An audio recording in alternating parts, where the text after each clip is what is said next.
Hi friends, welcome to Thalikum OOSAI. இன்னைக்கு நம்ம முழு கத்திரிக்காய் வச்சு டேஸ்டியான எண்ணெய் கத்திரிக்காய் குழம்பு எப்படி செய்யலாம்னு பார்ப்போம். வீடியோக்கு போறதுக்கு முன்னாடி என்னோட சேனலை யாரும் சப்ஸ்கிரைப் பண்ணா கண்டிப்பா சப்ஸ்கிரைப் பண்ணிக்கோங்க. கூடவே இருக்க பெல் ஐகானை பிரஸ் பண்ண மறக்காதீங்க. குழம்பு வைக்கிறதுக்காக இந்த மாதிரி சின்ன சின்ன கத்திரிக்காவா நான் எடுத்திருக்கேன். பிஞ்சு கத்திரிக்காவா இருக்கும்போது குழம்பு ரொம்பவே டேஸ்டா இருக்கும். நான் இதை எப்படி கட் பண்ணணும்னு காமிக்கிறேன் பாருங்க. முதல்ல காம்பு பகுதி இந்த மாதிரி கட் பண்ணிக்கோங்க. கத்திரிக்காவை வெட்டும்போது நம்ம முழுசாக வெட்டிடக்கூடாது. இந்த மாதிரி லைட்டாக கீறி விட்டுருங்க. அடிப்பகுதி நம்ம காம்பு பகுதி வந்து நம்ம கீறக்கூடாது. இந்த மாதிரி கீறிக்கங்க. இப்போ இதில் தடவ வேண்டிய மசாலா எப்படி அரைக்கிறதுன்னு பார்க்கலாம். அரைக்க வேண்டிய மசாலாவை நம்ம மிக்ஸில் எடுத்துக்கலாம். 1 டீஸ்பூன் அளவுக்கு மிளகு எடுத்துக்கோங்க. அடுத்து சீரகம் ஒரு 1/2 டீஸ்பூன் அளவுக்கு எடுத்துக்கோங்க. சோம்புத்தூள் ஒரு 1/2 டீஸ்பூன் எடுத்துக்கோங்க. மஞ்சள் தூள் ஒரு 1/4 டீஸ்பூன். அப்புறம் பூண்டு ஒரு 5 பல் எடுத்திருக்கேன். இதை நல்லா நம்ம அரைச்சிக்கலாம். பாதி அளவு மசாலா இப்போ அரைப்பட்டுருச்சு. இதில் கொஞ்சமாக உப்பு ஒரு 1/4 டீஸ்பூன் அளவு எடுத்துக்கோங்க. அடுத்து மிளகாய்த்தூள் ஒரு 1/2 டீஸ்பூன் அளவு எடுத்துட்டு இதை நல்லா நம்ம நைஸாக அரைச்சிக்கலாம். தேவைப்பட்டால் கொஞ்சமாக தண்ணி ஊற்றி இதை நல்லா நைஸாக அரைச்சிக்கோங்க. பாருங்க, இப்போ இதை நல்லா அரைச்சாச்சு. இப்போ இந்த மசாலாவை நம்ம ஏற்கனவே கீறி வச்ச இந்த கத்திரிக்காயில் நம்ம உள்ளே விட்டு எல்லா இடத்துலையும் படுற மாதிரி நம்ம அப்ளை பண்ணிடலாம்.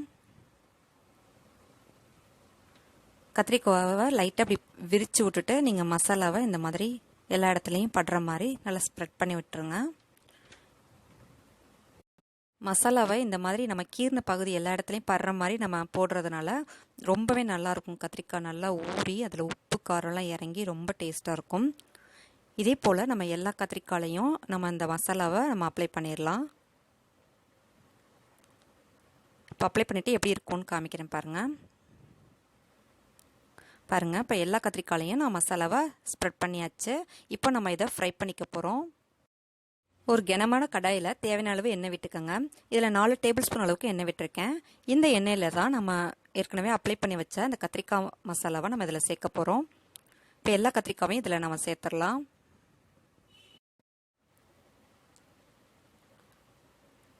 இப்போது எல்லா கத்திரிக்காவையும் நம்ம இதில் சேர்த்தாச்சு. இப்போ அடுப்பை சிம்மில் வச்சு நம்ம ஒரு 2 நிமிஷம் கழித்து நம்ம பார்க்கலாம். மசாலா மிச்சம் இருந்தாலும் அதையும் நம்ம வலித்து அந்த கத்திரிக்காயிலே போட்டுருங்க.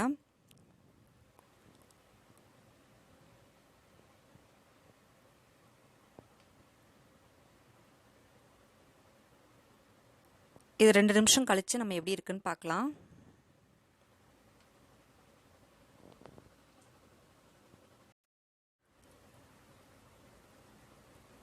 நல்லா கமகமன் வாசனையோட சூப்பராக ஃப்ரை ஆகிட்டுருக்கு கத்திரிக்காய். இதை லைட்டாக அப்படி திருப்பி விட்டுருங்க. திருப்பி விட்டுட்டு இன்னும் ஒரு 2லேருந்து 3 நிமிஷம் இதை நல்லா ஃப்ரை ஆக விட்டுறலாம்.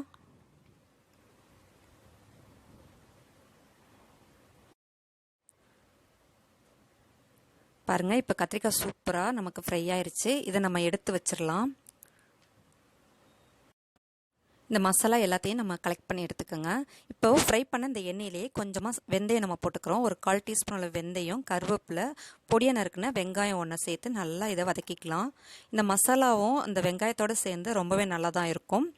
இதோட நம்ம நறுக்கி வச்ச 2 தக்காளியும் நான் சேர்த்துக்கிறேன். பொடியை நல்லா கட் பண்ணி சேர்க்கறதுனால நமக்கு ஈஸியாக நல்லா வதங்கும் தக்காளி.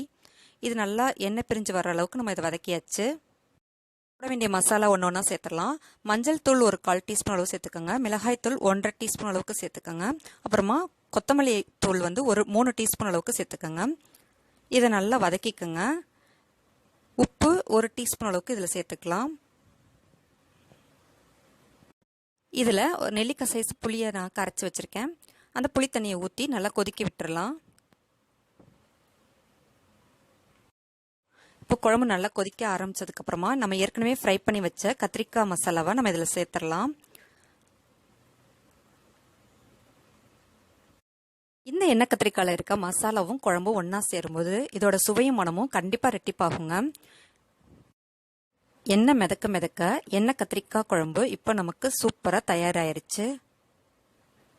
இது 2 நிமிஷம் கொதிச்சதுக்கப்புறமா அடுப்பை நம்ம ஆஃப் பண்ணிடலாம். ரொம்பவே சுவையான எண்ணெய் கத்திரிக்காய் குழம்பு இப்போ சூப்பராக நமக்கு தயாராகிருச்சு. இந்த வீடியோ உங்களுக்கு பிடிச்சிருந்ததுன்னா லைக் பண்ணுங்கள், ஷேர் பண்ணுங்கள், கமெண்ட் பண்ணுங்கள். இது வரைக்கும் நம்ம சேனலை யாரும் சப்ஸ்கிரைப் பண்ணலன்னா கண்டிப்பாக சப்ஸ்கிரைப் பண்ணிக்கோங்க. கூடவே இருக்க பெல் ஐக்கானையும் ப்ரெஸ் பண்ண மறக்காதீங்க. தேங்க்ஸ் ஃபார் வாட்சிங்.